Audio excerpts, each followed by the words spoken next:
عادل college کے زمانے میں مجھے ملا تھا۔ امی سے ذکر کیا تو انہوں نے مجھے کالج سے ہی ہٹا لیا اور اپنی عقل مندی کی وجہ سے انہوں نے مجھے ایک غلطی کرنے سے بچا لیا تھا، اور میں بہت عرصے تک سوچتی رہی کہ شاید وہی میری منزل ثابت ہوتا۔ بہرحال اب تو نہ منزل سامنے تھی اور نہ ہی منزل کا نشان۔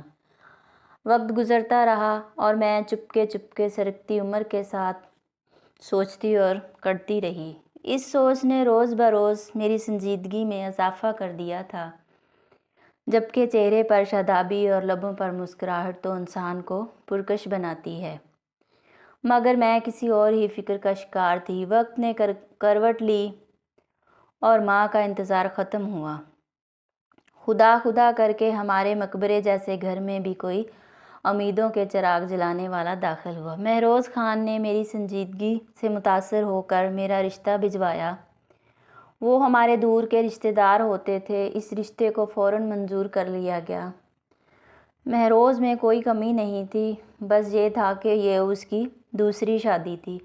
وہ نامی گرامی وکیل تھے، اچھی پریکٹس تھی، صاف ستھرا بنگلہ، 2 کاریں اور زندگی کی ہر آسائش کا سامان موجود تھا۔ شکل واجبی تھی تو میں کون سی حسن کی پری تھی۔ شادی اتنی دھوم دھام سے ہوئی کہ لوگوں نے دانتوں میں انگلیاں داب لیں۔ دلہن بن کر جب مہروز کے گھر گئی تو انہوں نے ان الفاظ سے میرا خیر مقدم کیا: رقیہ، میری کوشش رہے گی کہ تم کو کوئی تکلیف نہ ہو، مگر میری پہلی بیوی کے بارے میں کوئی سوال مت کرنا۔ میرے دل کے زخم کو چھیڑنے کی کوشش نہ کرنا، ورنہ یہ راز تمہارے لیے بھی غم کا باعث ہوگا۔ میری سمجھ میں کچھ نہ آیا، مگر خاموش ہو گئی۔ تب وہ میرا ہاتھ اپنی آنکھوں سے لگاتے ہوئے بولے: میری ہمسفر، زندگی تنہا نہیں گزرتی، ایک زخم کھا چکا ہوں، دوسرا تم نہ لگانا۔ میں سر جھکائے یہ سب سنتی رہی۔ مجھے لگا وہ مجھ سے شادی کر کے بہت خوش ہیں۔ منہ دکھائی میں بہت قیمتی اور خوبصورت سونے کا سیٹ دیا جس میں بہت ہیرے لگے ہوئے تھے۔ وقت بہت اچھے طریقے سے گزرنے لگا، میں ہر طرح سے خوش اور مطمئن تھی، مگر ایک سوال کبھی کبھی ذہن میں کانٹے کی طرح کھٹکتا: مہروز اتنے اچھے ہیں تو ان کی پہلی شادی ناکام کیوں ہو گئی؟ آخر اس کے پیچھے ایسا کیا راز ہے؟ ایک روز ہم اپنے کسی رشتہ دار کی شادی میں گئے۔ وہاں ایک خاتون سے ملاقات ہوئی جو بہت خوبصورت تھی، قریب بیٹھی تھی، لہٰذا بات چیت ہونے لگی۔ اس نے بتایا کہ مہروز میرے بہنوئی تھے، ان کی پہلی شادی ان کی باجی سے ہوئی تھی، دونوں میں بہت محبت تھی اور یہ بڑی کامیاب شادی تھی۔ لیکن شادی کے 2 سال بعد اچانک مہروز نے میری باجی کو طلاق دے دی۔ وجہ انہوں نے نہیں بتائی اور نہ ہی باجی نے۔ ان دنوں میری بہن امید سے تھی، مگر اس سنگ دل انسان نے کبھی اپنی بیٹی کی شکل بھی نہ دیکھی۔ میری بہن نے بیٹی کی خاطر دوسری شادی نہیں کی۔ وہ نوکری کرتی ہیں اور اپنی بیٹی کے لیے جی رہی ہیں۔ اس خاتون نے بات ختم کی اور چلی گئی۔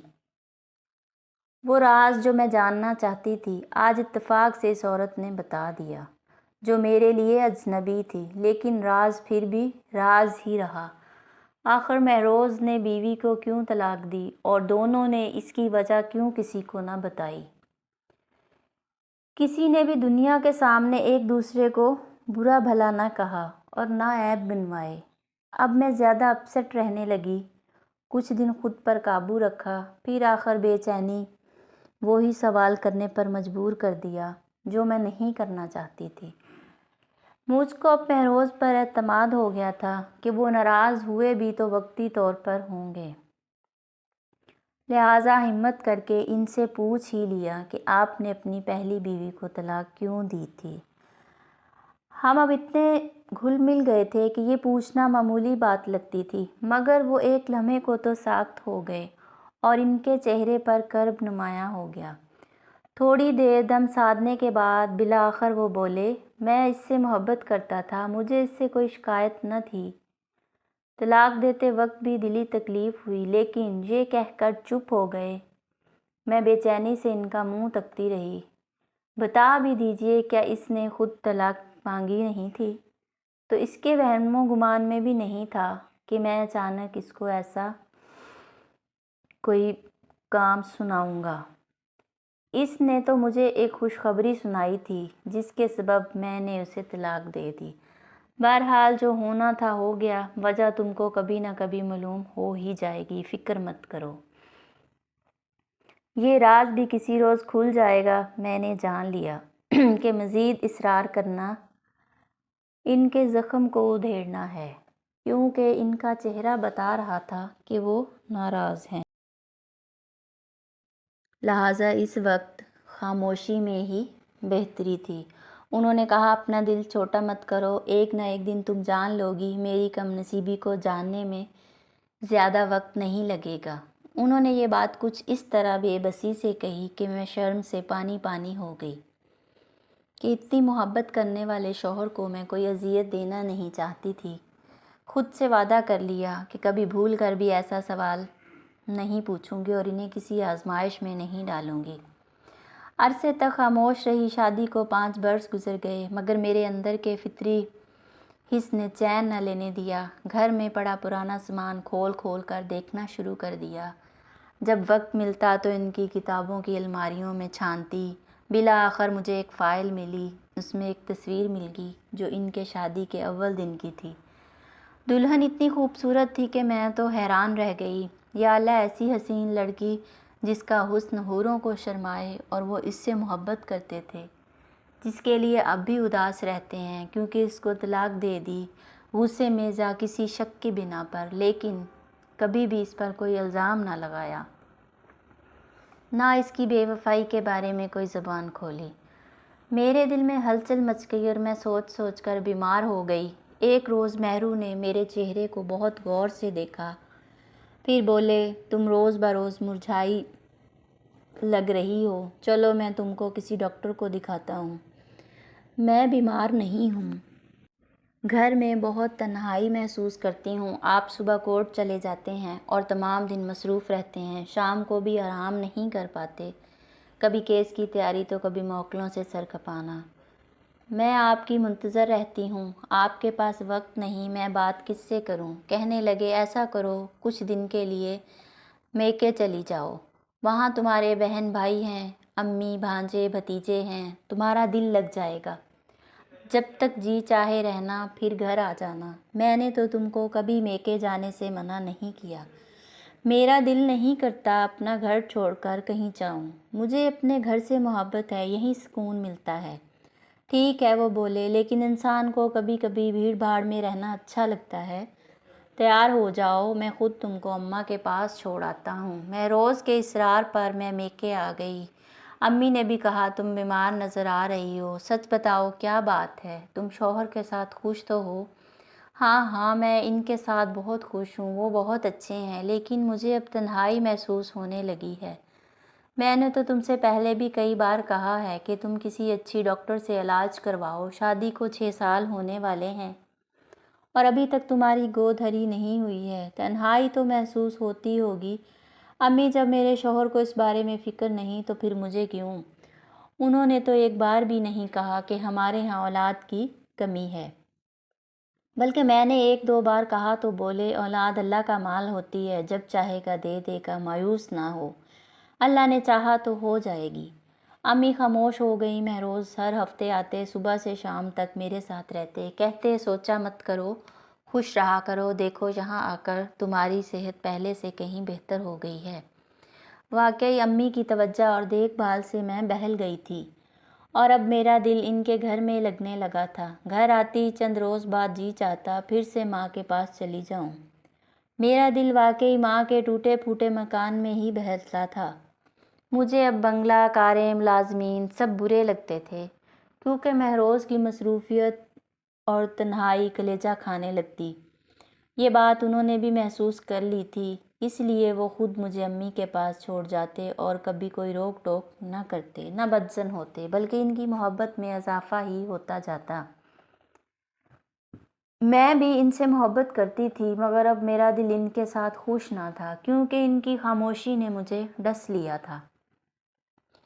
جن دنوں میں اس الجھن میں گرفتار تھی، مجھے امی ایک لیڈی ڈاکٹر کے پاس لے گئیں۔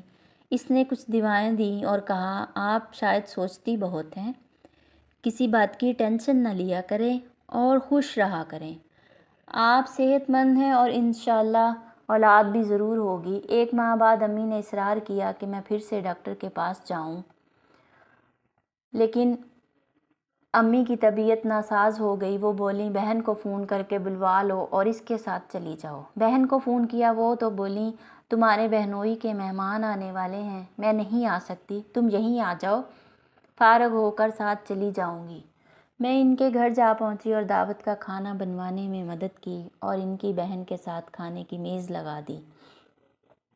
جب بہنوئی صاحب اور ان کے مہمان نے کھانا کھا لیا اور ڈرائنگ روم میں چلے گئے، تب میں نے بہن سے کہا بھائی صاحب کے مہمان تو ابھی بیٹھے ہوئے ہیں، جانے کب جائیں؟ ڈاکٹر کے پاس جانے کا وقت ہوا چلا ہے۔ اس دن میں ڈاکٹر کی طرف جانا نہیں چاہتی تھی مگر اماں کے ڈر سے جانا تھا۔ بہن تیار ہونے لگی، اتنے میں بہنوئی اندر آئے تو انہیں ہم نے اسپتال جانے کا بتایا تو وہ کہنے لگے میرا دوست عادل ادھر ہی جا رہا ہے، وہ ان کو کلینک پر ڈراپ کر دے گا۔ بہن تیار ہوئیں، انہوں نے برقع لیا اور میں نے چادر اوڑھ لی۔ کار میں بیٹھتے ہی میری نظر ڈرائیونگ سیٹ پر بیٹھے شخص پر پڑی اور میرے بدن میں برقی لہر دوڑ گئی۔ سوچ بھی نہ سکتی تھی کہ اتنے برسوں بعد اپنے کلاس فیلو عادل سے یوں اچانک ملاقات ہو جائے گی۔ اس نے بھی مجھے پہچان لیا مگر ہم دونوں خاموش رہے۔ اس نے ہمیں کلینک پر اتار دیا اور بولا میری رہائش یہاں قریب ہی ہے، آپ کو سواری کی دقت ہو تو مجھے فون کر دیجیے گا، میں آ جاؤں گا۔ یہ کہہ کر اس نے اپنا کارڈ میرے ہاتھ میں تھما دیا۔ دراصل وہ مجھ کو رابطے کا ذریعہ دے گیا۔ اگلے روز شام عادل میرے بہنوئی کے ساتھ گھر آ گیا۔ امی کے تو پہنوں گمان میں بھی نہ تھا یہ وہی میرا کلاس فیلو ہے جس نے مجھ سے شادی کی خاطر میری والدہ سے ملنے کی خواہش کی تھی، اور جب میں نے امی سے کہا تھا تو انہوں نے مجھے کالج سے ہٹا لیا تھا۔ امی کے ذہن سے اب تو اس کا نام تک ختم ہو چکا تھا، لیکن وہ مجھے نہ بھولا تھا۔ جب اسے پتہ چلا کہ میں اس کے دوست ارشد کی سالی ہوں تو بہنوئی کے توسط سے اس نے میرے بھائی سبحان کو دوست بنا لیا۔ ان دنوں بھائی نوکری کی تلاش میں تھے، نوکری نہ ملی تو دبئی جانے کا خیال ظاہر کیا۔ تب بہنوئی نے ان کو عادل سے ملوا دیا کہ اس کا کام دبئی کے ویزے دلوانا تھا۔ یوں وہ امی کے گھر آنے جانے لگا اور ان کا منہ بولا بیٹا بن گیا۔ بھائی سبحان تو دبئی چلا گیا مگر عادل نے ہمارے گھر میں پنجے گاڑ لیے۔ امی سے کہا میں تو دبئی ہوتا ہوں، وقتاً فوقتاً یہاں آنا رہتا ہے، بس کبھی ہوٹل میں رہ لیتا ہوں اور کبھی کسی دوست کے پاس۔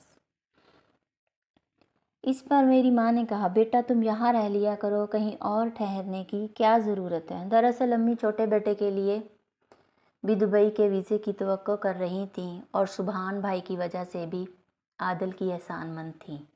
مجھے اپنے شوہر مہروز خان سے محبت تھی، میں بے وفائی کو گناہ سمجھتی تھی اور عادل نے بھی کوئی ایسا اشارہ نہ دیا تھا جس سے مجھے گمان ہوتا کہ وہ مجھ میں دلچسپی لے رہا ہے، وہ ماضی کے رشتے کو پھر سے قائم کرنا چاہتا ہے۔ ہمارے درمیان محبت کا کوئی کھیل تو چلا ہی نہیں تھا۔ جب اس نے مخصوص پسندگی کا اظہار اور شادی کا عندیہ دیا تھا، میں نے امی کو بتایا تو انہوں نے اس بات کو کسی اور رنگ میں لے لیا اور خوف زدہ ہو کر مجھے کالج سے ہی ہٹا لیا تھا۔ بس اتنی سی کہانی تھی جو ختم ہوگی اور وہ امی کے پاس آتا تو مجھ سے بھی باتیں کرتا، نہیں معلوم کہ اس کے دل میں کیا تھا۔ اس نے امی کو بتایا تھا کہ اس کی شادی دبئی میں ہو گئی تھی، میں ایک عربی کی بیٹی سے ہوئی تھی لیکن کچھ ماہ بعد طلاق ہو گئی۔ میں اس کے سوا اور کوئی بات اس کے بارے میں نہ جان سکی اور نہ ہی جاننے کی کوشش کی کیونکہ مجھے اس سے اب کوئی لینا دینا نہیں تھا۔ اس بار زیادہ دن میکے رہنے سے امی کو فکر ہونے لگی، بولیں اب تم گھر چلی جاؤ تو بہتر ہے۔ ان کے کہنے پر میں نے گھر جانے کی تیاری کر لی۔ امی مجھے چھوڑنے جا رہی تھی، انہوں نے محلے کے ایک لڑکے سے رکشہ لانے کو کہا تو اسی وقت عادل آ گیا اور بولا ماں رکشہ کیوں؟ کیا آپ مجھے غیر سمجھتی ہیں؟ میں آپ کو چھوڑ آتا ہوں، گاڑی ہے میرے پاس۔ میں نے منع کرنا چاہا تو وہ بولا رقیہ آپ کی والدہ دل کی مریضہ ہیں، رکشے میں ان کو تکلیف ہوگی، میں آپ لوگوں کو پہنچا دوں گا، اس میں کیا قباحت ہے؟ اس نے کچھ اس طرح کہا کہ میں خاموش ہو گئی اور اس نے ہمیں میرے گھر کے دروازے پر چھوڑ دیا۔ امی مجھے گیٹ پر چھوڑ کر عادل کی ہمراہ واپس آ گئیں۔ مہروز کورٹ گئے ہوئے تھے، شام کو آئے تو مجھے دیکھ کر بہت خوش ہوئے، بولے میں کچھ دنوں سے ایک کیس کی پیروی میں الجھا ہوا ہوں، سوچا تھا کہ اتوار کو لینے چلا جاؤں گا، لیکن تم خود آ گئیں، یہ بہت اچھا ہو گیا۔ کیا رکشے پر آئی ہو؟ نہیں، امی خود چھوڑ گئی ہیں، دراصل ان کی طبیعت ٹھیک نہیں تھی، اس لیے وہ رکی نہیں۔ ہم رکشے پر نہیں آئے، ارشد بھائی کے ایک دوست ہیں، امی کی طبیعت پوچھنے آ گئے تھے، انہوں نے ہمیں اپنی گاڑی میں ڈراپ کیا ہے۔ اس بات کا مہروز نے کوئی نوٹس نہ لیا، بلکہ کہا کہ آنٹی کی طبیعت خراب تھی، اچھا ہے تم لوگ گاڑی میں آئے۔ مہروز میں یہ خوبی تھی کہ وہ کسی کے بارے میں غلط نہیں سوچتے تھے۔ مجھ پر کبھی بھی کوئی پابندی نہیں لگائی تھی، وہ کافی عرصے ہمارے محلے میں رہ چکے تھے اور امی پر بھی انہیں پورا بھروسہ تھا۔ مجھے گھر آئے ہفتہ ہوا ہوگا کہ اچانک عادل کا فون آ گیا، رقیہ سبحان نے دبئی سے کچھ سامان بھجوایا ہے، میرا دوست جو پاکستان آ رہا ہے وہ سامان دینے آنٹی کے پاس گیا تھا۔ وہ سبحان کا خط اور اس کا بھیجا ہوا سامان دیکھ کر بہت خوش ہوئی تھیں کہ اچانک ان کی طبیعت خراب ہو گئی اور ان کو اسپتال داخل کرانا پڑا۔ میں صبح سے ان کے پاس ہوں، اگر آنا چاہو تو بھی آ جاؤ، میں تم کو لینے آ جاتا ہوں۔ میں نے فون بند کر کے مہروز کو کال کی، وہ بولے میں کورٹ سے فارغ ہو کر تم کو فون کرتا ہوں، تم چاہو تو ابھی اسپتال چلی جاؤ، ممکن ہے تمہاری والدہ کو اس وقت تمہاری ضرورت ہو۔ میں نے فون رکھا اور پھر گھنٹی بجنے گئی، یہ عادل کا فون تھا، کہنے لگا رقیہ دیر نہ کرو، میں صاف بات بتا دوں، تمہاری والدہ کو اٹیک ہوا ہے، تم فوراً آ جاؤ۔ میں کیسے آؤں؟ مجھے نہیں پتہ یہ اسپتال کہاں ہے۔ میں نے کہا میں آ کر لے جاتا ہوں، اس نے میرا گھر تو دیکھا ہوا تھا، وہ 15 منٹ میں پہنچ گیا اور امی اسپتال میں داخل تھی، ان کی حالت سنبھلی ہوئی تھی اور ان کی حالت تشویشناک نہیں تھی۔ جب انہوں نے مجھ سے اچھی طرح باتیں کی تو مجھے اطمینان ہو گیا۔ مہروز کو فون کر کے بتایا کہ امی کی حالت اب اطمینان بخش ہے، آپ کام چھوڑ کر مت آئیے، شام کو گھر آئیں گے تو میں آپ کے ساتھ دوبارہ اسپتال آ جاؤں گی۔ اب عروج آ گئی ہے اور میں گھر واپس آ رہی ہوں، جیسے تمہاری مرضی۔ یہ کہہ کر انہوں نے فون کاٹ دیا۔ مجھے عادل نے گھر ڈراپ کیا اور اپنی رہائش گاہ پر چلا گیا۔ رات کو میں دوبارہ مہروز کے ساتھ اسپتال آئی، تھوڑی دیر ٹھہرنے کے بعد امی کے پاس چھوڑ کر چلے گئے۔ رات میں نے ماں کے پاس جا کر گزاری۔ اگلی صبح مہروز کی اہم پیشی تھی، انہیں عدالت جانا تھا، لہٰذا وہ کورٹ چلے گئے اور مجھے وہاں سے فون کر دیا کہ تم گھر آ جانا، فی الحال میں مصروف ہوں۔ اب میں گھر جانے کا سوچ رہی تھی کہ عادل آ گیا۔ امی کی خیریت پوچھی، پھر مجھ سے کہا اگر تم کو گھر جانا ہے تو تمہیں ڈراپ کرتا جاؤں گا۔ یوں میں اس کی گاڑی میں بیٹھ گئی، امی کے بارے میں سوچتی جا رہی تھی اور آنکھیں بند ہوتی جا رہی تھیں۔ نیند سے جھپکی آ گئی، گاڑی رکی، آنکھ کھلی تو دیکھا یہ میرے گھر کا گیٹ نہیں تھا۔ عادل بولا رقیہ سوری، مجھے یہاں سے اپنا پاسپورٹ اٹھانا ہے، تمہیں زحمت تو ہوگی، میں اندر جا کر پاسپورٹ اٹھا لوں۔ کوئی بات نہیں، میں گاڑی میں بیٹھی ہوں، تم 2 منٹ کے لیے اتر آؤ۔ دراصل یہ گاڑی میرے دوست کی ہے، گیراج میں دوسری گاڑی ہے، اس میں بیٹھو، میں تب تک پاسپورٹ لے لوں۔ میں بلا جھجک اس گاڑی سے اتر گئی تھی، گیٹ کھلا اور ایک شخص باہر نکلا۔ عادل نے کہا ڈرائیور یہ گاڑی شفیق کو دے آؤ۔ گیٹ کھلا تھا، گیراج میں کھڑی گاڑی نظر آ رہی تھی۔ عادل نے مجھ سے کہا مجھے پاسپورٹ نہیں مل رہا، جب تک تم چائے پی لو۔ میں نے کمرے میں جھانکا، وہ الماری میں رکھی چیزیں ٹٹول رہا تھا اور میز پر گرم گرم چائے کی پیالی دھری تھی۔ میں تھکن اور نیند سے بے حال صوفے پر بیٹھ گئی اور پیالی اٹھا کر چائے پینے میں مصروف ہو گئی۔ عادل نے الماری سے کچھ کپڑے اور دوسری چیزیں نکال کر بیڈ پر پھینکی، پھر خوشی سے بولا مل گیا، یہ میں نے اپنے کپڑوں کے نیچے رکھ دیا تھا، تم یہ کپڑے الماری میں رکھ دو، تب تک میں چائے پی لوں۔ میں نے بکھرے ہوئے کپڑے الماری میں رکھے۔ کبھی کبھی بھروسے میں آدمی بڑی فاش غلطی کر جاتا ہے، اور جب پلٹی تو عادل کمرے کا دروازہ بند کر چکا تھا۔ کبھی کبھی بھروسے میں آدمی بہت بڑی غلطی کر جاتا ہے، اسے خبر بھی نہیں ہوتی کہ اگلے کی نیت کیا ہے۔ میں لٹی ہوئی روتی دھوتی اپنے گھر کے گیٹ پر اتار دی گئی۔ عادل مجھے میری منزل پر پہنچا کر چلا گیا، وہ منزل جو اب میری نہ رہی تھی۔ مگر فی الحال مجھے اس کا علم نہ تھا۔ میں نے رو دھو کر اپنے خدا سے معافی مانگ کر خود کو شام تک سنبھال لیا، کیونکہ یہ غفلت باعث ایک ظالمانہ سانحہ ہوا تھا۔ اگلے دن عادل دبئی فلائی کر گیا۔ امی ابھی اسپتال میں تھیں۔ اب یہ بات کسی کو بتانے سے کیا حاصل تھا؟ 2 ماہ گزر گئے۔ دل کے اندر ایک سسکی دبی رہتی تھی جس کی آواز میرے سوا کوئی دوسرا نہیں سن سکتا تھا۔ تیسرے ماہ میرے شوہر نے کہا، رقیہ، میں اپنے بھائی کے پاس امریکہ جانا چاہتا ہوں۔ تم چاہو تو تمہارا ویزا بھی لے لوں۔ میری طبیعت ٹھیک نہیں ہے۔ مجھے لگتا ہے کہ میں سفر نہ کر سکوں گی۔ کیا ہوا تمہیں؟ میں انہیں کہنا چاہتی تھی کہ آپ کہتے تھے نا کہ اللہ چاہے گا تو ہم بھی صاحب اولاد ہو جائیں گے، تو اللہ نے ہماری سن لی ہے۔ لیکن میں ان کو سرپرائز دینا چاہتی تھی، لہٰذا میں نے کہا ڈاکٹر کے پاس چلتے ہیں۔ اگر وہ کہے گی تو سفر پر چلی جاؤں گی تو میں آپ کے ساتھ چلوں گی، ورنہ نہیں۔ وہ مجھے ڈاکٹر کے پاس لے گئے۔ میں سمجھ رہی تھی کہ جب خوشخبری کی تصدیق ہو جائے گی تو وہ بہت خوشی کا اظہار کریں گے کہ ہم صاحب اولاد ہونے جا رہے ہیں، مگر معلوم نہ تھا کہ ڈاکٹر کے پاس جاتے ہی میری منزل کھوٹی ہو جائے گی۔ جب وہ گھر لوٹے، ان کے چہرے پر خوشی کا شائبہ تک نہ تھا۔ میں نے پوچھا، کیا ہوا؟ آپ کو خوشی نہیں ہوئی؟ بہت ہوئی ہے، انہوں نے مردہ لہجے میں کہا۔ پھر آپ اتنے افسردہ کیوں ہیں، یہ سوچ کر کہ اب تم میرے ساتھ نہیں جا رہی؟ مجھے انہوں نے گھر چھوڑا اور اپنے کچھ کاغذات لے کر چلے گئے۔ رات بھر گھر نہیں آئے۔ اگلے روز 11 بجے کے بعد آئے اور اپنا سفری بیگ اٹھا کر کہنے لگے، آج میری فلائٹ ہے، اپنا خیال رکھنا، وہاں پہنچ کر خیریت کی اطلاع کر دوں گا۔ اور ہاں، تم گھر اکیلی مت رہنا، جب تک میں واپس نہ آ جاؤں اپنے میکے میں ہی رہنا۔ خدا حافظ۔ وہ میری طرف دیکھے بغیر چلے گئے۔ میں ان کے سرد لہجے سے تعجب میں ڈوبی ہوئی تھی۔ ان کے جانے کے بعد بے تحاشا روئی۔ شام کو بیگ میں کچھ کپڑے ڈالے اور امی کے پاس چلی گئی۔ سمجھ میں نہیں آ رہا تھا کہ ایسے مجھ سے ملے بغیر کیوں چلے گئے، جبکہ ان کی فلائٹ تو رات کی تھی۔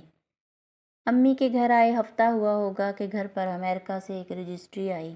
خوشی سے کمرے میں آ کر کھولا تو کچھ کاغذات تھے اور ایک خط جو مہرو کی طرف تھا۔ لکھا تھا، ڈیئر رقیہ، تم کو بہت چاہت تھی یہ راز جاننے کی کہ میں نے اپنی پہلی بیوی کو طلاق کیوں دی تھی، اور میں نے تم کو کہا تھا کہ جلدی مت کرو، ایک نہ ایک دن تم ضرور جان ہی لوگی۔ تو تم نے جان لیا ہوگا کہ میں نے اسے کیوں طلاق دی، سو تم طلاق دینے کی بھی وہی وجہ ہے۔ تم سمجھدار ہو، امید ہے کہ تم نے سمجھ لیا ہے۔ میں باپ بننے کے لائق نہیں، یہ میرے راز کی بات تھی، تیری وفا کا امتحان تھا۔ یہ خط پڑھ کر میرے پیروں تلے سے زمین نکل گئی۔ سمجھ گئی کہ دینا نے ان کے ساتھ بے وفائی کی تھی، لیکن میں بے وفائی تو نہیں کی تھی، میرے ساتھ تو دھوکہ ہوا تھا، اور میں نے یہ سوچ کر اس کی پردہ پوشی کی تھی کہ خدا معاف کرنے والا ہے۔ آئندہ تو میں ایسا کچھ کرنے نہیں جا رہی۔ جو ہوا ایک بدقسمت حادثہ تھا، سو چپ میں عافیت جان کر میں نے جس بات کی پردہ پوشی کی وہی چپ میرا گھر بار اور زندگی کی سب خوشیاں بہا کر لے گئی۔ کیونکہ میرے شوہر کی چپ میں بھی راز تھا، وہ جانتے تھے کہ وہ صاحب اولاد نہیں ہو سکتے، لہٰذا اب میں انہیں اپنے بے قصور ہونے پر قائل نہیں کر سکتی تھی۔ عادل پھر کبھی نہ آیا اور شوہر کو کھو دینے کے بعد ہر خوشی مجھ سے روٹھ گئی۔ میں بیوہ ماں کے سینے کا ایسا بوجھ بن گئی کہ جس کو میری بیٹی کی پیدائش نے دگنا کر دیا، اور مجھے بھی ویسے ہی چپ سادھ کر زندگی گزارنی تھی جیسے مہروز کی پہلی بیوی تینا نے گزاری ہوگی۔ تو ناظرین، یہ بالکل سچی کہانیاں ہیں اور سبق آموز۔ امید کرتی ہوں آپ کو یہ کہانی پسند آئے گی، اور میرے چینل کو لائک اور سبسکرائب کرنا مت بھولیے گا، اور اس کو شیئر بھی لازمی کیجیے گا۔ شکریہ۔